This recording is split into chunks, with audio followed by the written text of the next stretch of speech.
Сургуулийн өмнөх бага суурь боловсролын цөм хөтөлбөрийг амжилттай хэрэгжүүлэх үндэс болсон хүүхэд бүрийг хөгжүүлэх хичээл үйл ажиллагааг бүтээлчээр хөтлөн явуулахад багш, сургалтын менежер, удирдлага, арга зүйч нарын оролцоо чухал байдаг.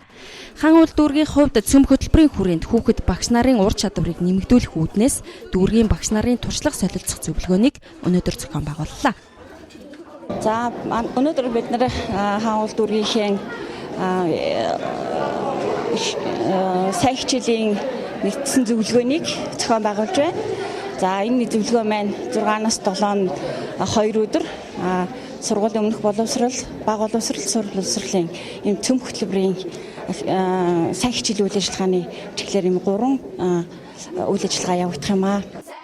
2015-аас 2016 оны хичээлийн жилд хан уул дүүрэгт боловсролын төрийн эмчийн 19, төрийн бус өмчийн 12 сургуульд 22741 сурагч суралцаж 1842 багш ажиллаж байна. Дээрх сургуулиудад цөм хөтөлбөрийн хэрэгжилт үр дүнтэй байгаа гэдгийг хэлсэн. Өнөөдрийн туршлага солилцох зөвлөгөөн нь багш, ажилчид болон сурагчдын хамтран ажиллах, харилцан суралцах, боловсролын чанарын бодлогыг дээшлүүлэхэд гол зорилго нь оршиж байна. Нэг шинжилгээний засгийн газрын зорилго болох хүүхдний бүрийг хөгжүүлэхэд чиглэгдсэн цөм хөтөлбөр юм байна.